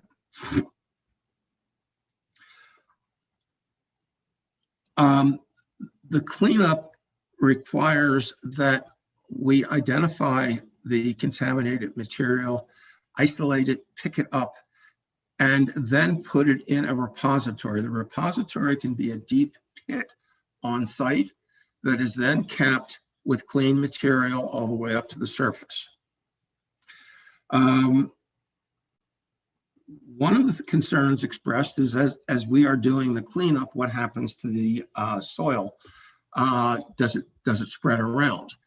And we put monitors around the entire perimeter of the property to monitor any airborne contaminants that leave our site to make sure that that's not happening. And we monitor, those monitors are carefully looked at on a very regular basis. In order to keep the dust and airborne contaminants down, there are watering trucks on the site throughout the entire excavation property until all of the contaminant material has been disposed of. When the cleanup is completed, DEQ is able to certify that the site has been cleaned to residential safety standards. That's a certification that in some of these older surrounding neighborhoods you don't have. There's nobody 30 years ago that was paying attention to this. During the entire cleanup, I'm sorry. I think that I've reasonably described what the cleanup process is and how it is overseen. I think I'd like to ask if there are any specific questions about the cleanup process before I go on to the rest of my presentation. Is that appropriate? You're muted. Go ahead, Commissioner Ney. You mentioned that you have been involved in cleanup on other projects. Could you talk about some of the other contaminants you've had to deal with on other projects, and were those within the city of Murray? All of them have been within the city of Murray. My first project was a townhouse community at 48 South and 3rd West. We did that about 15 years ago, and the contaminants on that site were lead and arsenic. The second one is Burke Hill, and I actually did 2 cleanups in Burke Hill, about 15 acres. The first cleanup was lead and arsenic, and again, we used the same process I've just described. We created areas that were repositories, and we buried the contaminated material in the repositories. The third cleanup area was also in Burke Hill. It was a smaller piece of property across from our first cleanup, and that property had both lead and arsenic and radioactive material. One handful of the radioactive material, and it wasn't in anybody's hand, it was a metaphor. One handful of material was tens of thousands of dollars to dispose of. And the most recent cleanup that we have done also in Murray is the location of my current office building at 84 West, 4800 South. That was a mixed use development. The front part of the development on about 1.5 acres is my office building. It's our corporate headquarters. The parking lot is the repository for all of the contaminated material we picked up on the 8 acres in that subdivision. So it's fair to say you have broad experience doing this. Yes, the type of sites that a lot of developers run from, we run at. Mr. Brodsky, Okay, approximately how much time would you estimate a site of that size would take for the cleanup? Do you get that question? Do you understand that question? I do. Okay, thank you. The investigation process will take longer than the cleanup. My point of reference right now is the site I just did clean up. The actual cleanup took 2 months. The approval and investigation took 5 months. And by the way, that was the fastest that DEQ ever saw a VCP processed and approved in their shop. And that had something to do with the fact that it was the 4th time I did it. Mr. Brodsky, thank you for taking the time and being willing to address these properties that need to be addressed and the money. But I know you're following a standard, so you're not making the standard. So I'm not questioning your work. I'm just wanting to understand further. What is the repository? Is it just a hole in the ground? Is it some kind of container that will plastic liner? Is it cement? What is it? Well, first off, the material is not soluble, so it will not leach into the groundwater. There's a requirement that there be a separation of 2 or 3 feet. I don't remember the exact depth, but it's around 2 feet between the water table and the bottom of the repository. The repository is just that, it's a hole in the ground. But it is then capped after you have placed all of the material. It can be capped with a variety of different material. You can use clay and then a visqueen layer and then markers to identify to anybody who is digging into the area. They hit the markers and that immediately tells them, wait a second, we've got something here we need to look at. And then there'd be a layer of clean fill. And in some instances where the repository is in a park, it might be just topsoil and sod. In other areas where the repository is under paving, the paving is the top level. All right, thank you for that. Commissioner Milkevich, more? I was just thanking him. Thank you. Okay. Any other commissioners have questions about the environmental cleanup, hazardous waste, et cetera? I guess I have one more question about that. I'm not sure who's the appropriate person to ask. So tell me who is. There was comments by residents, and I guess they make sense. So I guess it's a comment, my question as well.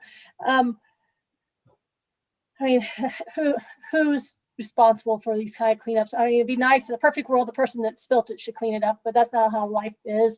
So the person selling it, do they just lose out and sell the property for less? Or are you paying full price and then are also responsible for this? Or how does that happen a little bit? I believe that the price of the property has been discounted based on the contamination already.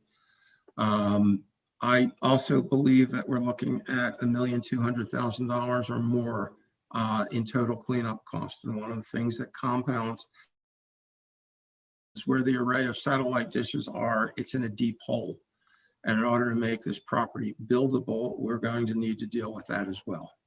And so we estimate close to 40,000 cubic yards of dirt will be moved in the process of cleaning it up and regrading the property. And I want to be clear, that 40,000 cubic yards of dirt is a number that came from my engineer. That is not just attributable to the cleanup and repository. That also has to do with how that building site was excavated when they installed the building and the satellite dishes.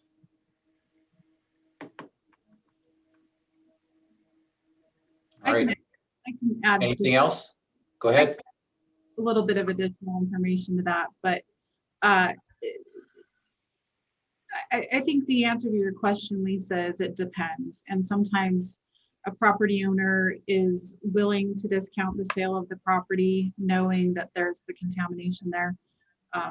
That's, I think, the primary reason why most financial lending institutions require that a phase be done on a property before essentially agreeing to loan money against the property, because that impacts the value and the sellability of property moving forward. But to answer your question, again, to restate that Murray has a lot of contaminated soil.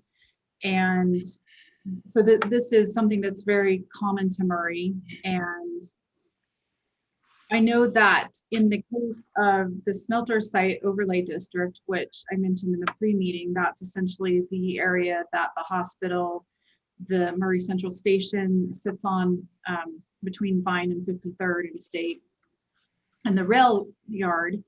There were lawsuits going back to the property owners that owned it all the way back until the time when the property was contaminated. And I believe that some of that resulted in bankruptcies, and it's all sorts of complicated. And I think essentially that is why in the end, oftentimes the federal government ends up coming in with funding from the EPA or the Superfund sites to help clean those up. The uranium mill tailings pile that's located down at the bottom of the 191, right at the river before you go into Moab, that's been an ongoing fund cleanup that the Department of Energy has been paying for the past 20 years. So when you do have an opportunity to have the site cleaned up and it doesn't involve funding from a public agency or taxpayer funds, I think that's an ideal situation. Thank you. Great explanation. Go ahead. Mr. Ecker, can I expand on my thought process just a little bit, because I feel like it's important.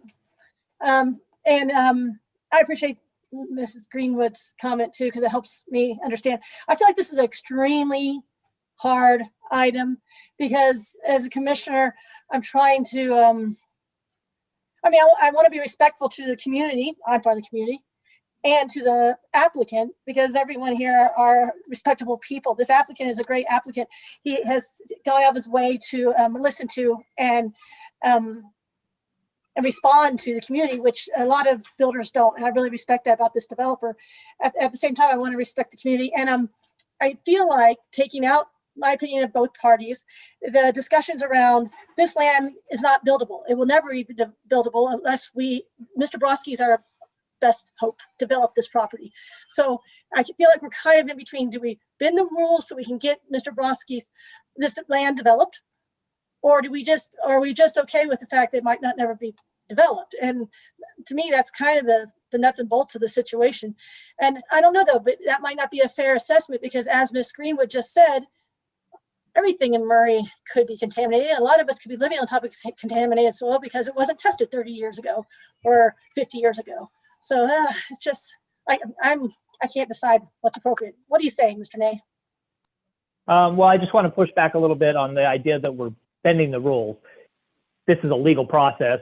He is entitled to go through this legal process. So there's no bending of rules here. He is simply coming forward with an application, and we're hearing the application on its merits. So, let's just be clear about that. No, exactly. Thank you for that clarification. We're not bending rules. We're just deciding when it's appropriate to change things and when it's not. Thank you for that clarification. All right. Any other comments? Otherwise, Mr. Brodsky, why don't you continue with your presentation? Thank you very much. I don't have a whole lot more. Much of the rest of this discussion is just to provide you some facts that relate to the property. Fencing, we're proposing to fence the south property line with a 6-foot-high white vinyl fence. Any additional fencing that will be done at the city's direction to us. There is also a substantial stand of mature trees along Bullion Street. To the extent that we can put driveways in, because we have design with houses facing Bullion Street as they are on the other side of the street, we will make every effort to save as many of those trees as possible. I want to reiterate that these homes are not apartments. They are fee simple townhomes and single family detached homes. That means each home is individually owned. Affordability is a major issue in our area today, and while these are not entry-level homes and these are not for low-income people, I expect the average purchase price to be close to $400,000 for the townhomes and into the $500,000 and $600,000 range for the single-family homes. We have asked Garbett to build the townhouses. Ooh, I beg your pardon. We've asked Garbett Homes to do the townhouses, and part of the presentation I've given you is a example of their architecture. When we presented that architecture at the neighborhood meeting, we were very bluntly told that they were ugly. And I went back and had discussions with Garbett because I agreed, and they redesigned them, and we're showing you an upgraded design from what was proposed initially. I also want to talk about the buyer profile, because I think you'll find that interesting. And these buyer statistics are based on hundreds of homes that Hamlet has built over the last years, actually over the last 4 years in 5 neighborhoods. The average age of our buyer, 40% are between 25 and 34 years old. 25% are between 35 and 44 years old, and 34% are between 45 and 55 years old. And again, those are the average age of a townhouse buyer. Their income level, 34% of them earn between 55 and 95,000, and 62% earn between 96 and 155,000. These are reasonably affluent buyers. Education, 66% have an undergraduate degree and another 18% have advanced degrees. They are very well educated. Within the townhouse neighborhoods, 67% do not have children. By contrast, during that same period of time, the single family homes that Hamlet sold averaged two and a half times the number of children that were in the townhouse community. I've talked to you already about traffic, so I don't think I need to go into that. And the last thing that I want to suggest is a little painful to me, because I'm going to suggest that you table me tonight. And the reason that I am going to suggest you table me is that after some discussion and consultation, and this not a recommendation, but a suggestion from one of your constituents. One of the major concerns that I've heard is that if I get a rezone to RM15, then there is nothing to stop me really from building out the full density. And so the question arises, how do you control that? And the suggestion that came from Dan Fazzini, and I believe Dan was a planning commissioner in Taylorsville, and I thought his suggestion was real, that we request that you rezone portion of the property to R16, and you rezone a portion of the property to RM15. And by doing that, maximize the amount of density that anybody is permitted to build in this neighborhood. I know that we are about to open this for public comment, and to the extent I am able, I'll try and answer public comment questions. But I leave you with that last suggestion about rezoning it to a different use instead of the RM15. So did I hear you right? You're requesting that we table this, your request? Yeah, I'm afraid you heard me right. Okay. All right. Mr. Hacker? Can I Yes. have a point of order for the staff? First, I have to say that's what I really respect this about this applicant, that he's considering this. Staff, tell us more about the process around that, please. And anybody else on staff, jump in and correct me if I'm wrong, okay? To do what Mr. Brodsky is suggesting, to change the application and have part of the property under application for R16 and part of the property under application for RM15 to solidify and limit that overall density to what he's suggesting. I don't think tabling is actually the right term. I think we'd be removing the application and reapplying. So what it would mean for us would be a modified or a new application that we would then notice again and post again and bring to the Planning Commission again as a new application based on the comments. Is that? Yeah, I saw a hand, Jake. Was that? Yeah. So how does that work if the current property lines, wouldn't you have to zone each property a certain zone? And Yes. the way they have that laid out, I don't know how that would work. And maybe Michael could speak to that, but. You're a relatively new commissioner. I am super impressed. That's exactly, that's an issue.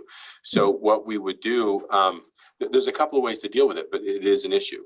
We don't do different zones on single properties. So it would be a contingency of the rezone if it were approved, or we'd likely, the good part of, or the beneficial part of it is that he already has 2 parcels.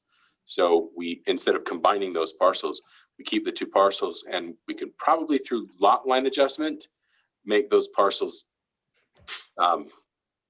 north to south instead of east to west as they are. That's a little complicated, but we could do that on contingency of the zone change that he's proposing. So we don't get rid of the lines, we modify them instead. Yeah.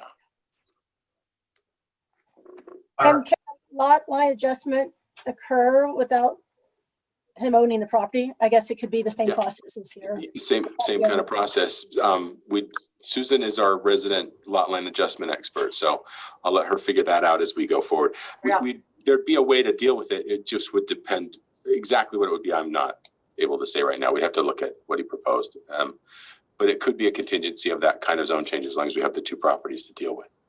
Yeah. Another comment, I hope this is appropriate here, just so the public understands that the applicant's willing to spend more money and time to make sure the community's happy. Because this is all money and time to postpone this, and without any assurance that it will go through. True. Because All true. we still don't know how the committee feels as a whole or the council feels as a whole. That's all true. Good point. And Oh, could I make a comment? go ahead, Ms. Nixon. Mr. Brodsky would technically have to withdraw his application, and then we would take a new application based on his suggestion of 2 separate zonings. So he'd have to withdraw, and then we would start the process over with a new application.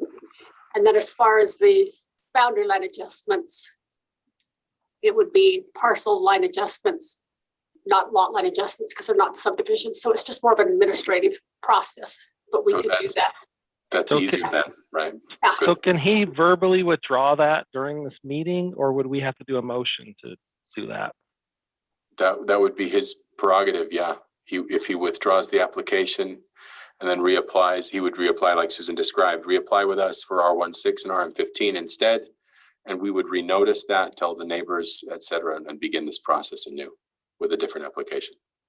Yeah, it's he could withdraw it at any time. We recently had 3 different applications that were withdrawn before or after they went to planning commission and before they went to the city council for approval.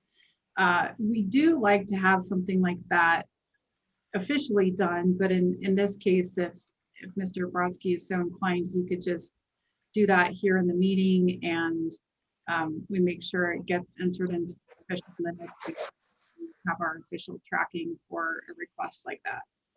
So in that case, I don't see it's appropriate to go forward with any public comment tonight.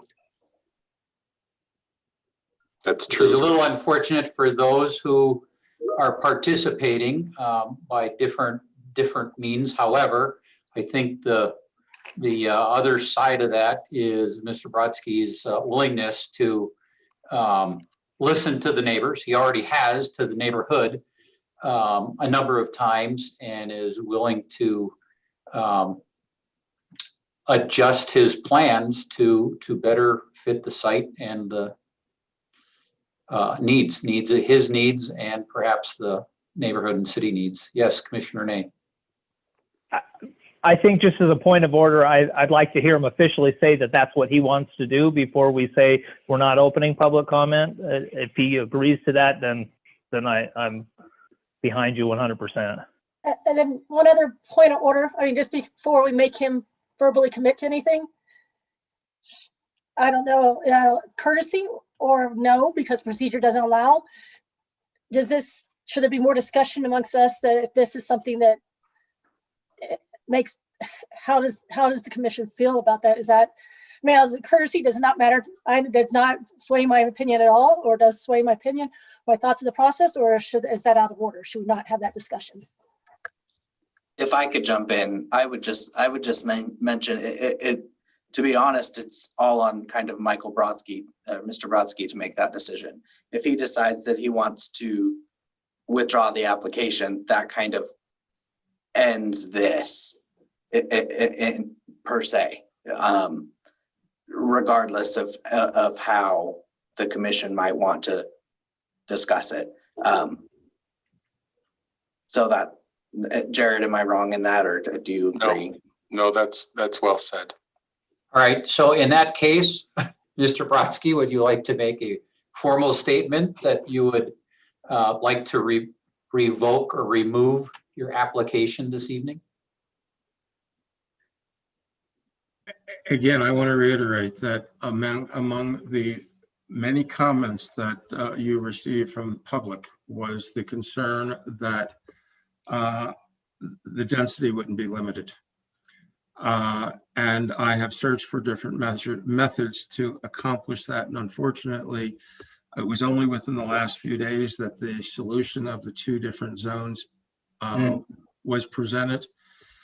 And frankly, in discussions with city staff and with other city representatives, there was strong support in going in that direction. And so I will officially withdraw my application, and I will resubmit a new application in the next day or 2. Thank you. You're welcome.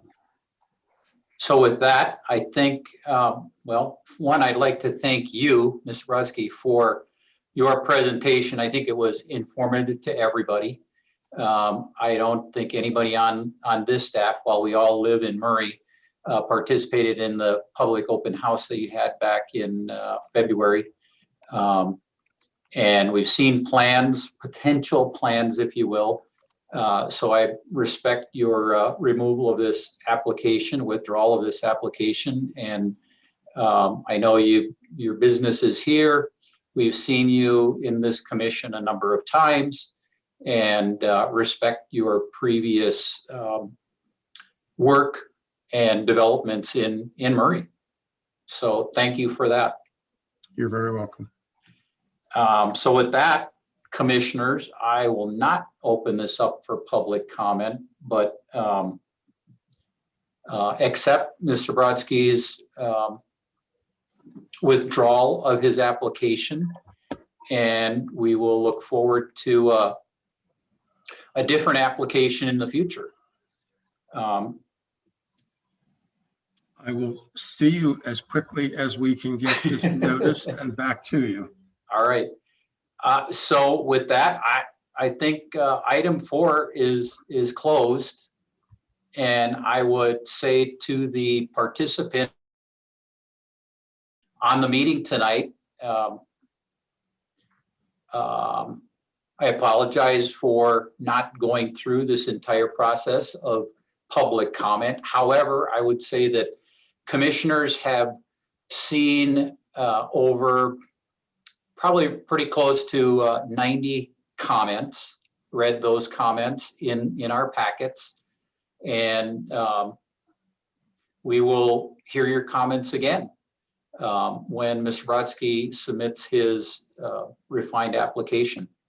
So apologize for keeping you on this long and not completing this particular action, but I think that might be a good thing for all parties. Any other comments by commissioners or staff? No, other than just, oh, sorry. Go ahead, Jeremy. I was going to say probably just a motion to adjourn. Well, let's leave that on the table for a second. All right. No, that's a good motion, but let me, before we take a vote on that, I want to hear from any other commissioners who like to make a statement before we actually close up the meeting tonight. Any other thoughts, staff? I thank you all for all your participation, hard work, and look to move forward in the future. And I do have just a quick question. Is there anybody planning on missing the April 15th meeting? Everyone good? Okay, we have, I think we're gonna have 4, I don't know, 4 things maybe. So just thought I'd throw that out there. Just let us know if you're not gonna be able to make it or whatever. right. Just our typical kind of chatties. all right, thank you. Thanks, Zach. Appreciate that. All right, so Commissioner Lowry made a motion to adjourn. We have a second. Otherwise, we can stay on. A second at 8:08 PM. All right, thank you, Commissioner Wilson. All right, again, thank you all for participating, and we'll look to see this project again in the future. Very soon. Thank you. All right, thank you again, Mr. Brodsky, Thanks, for Tom. that, for your presentation.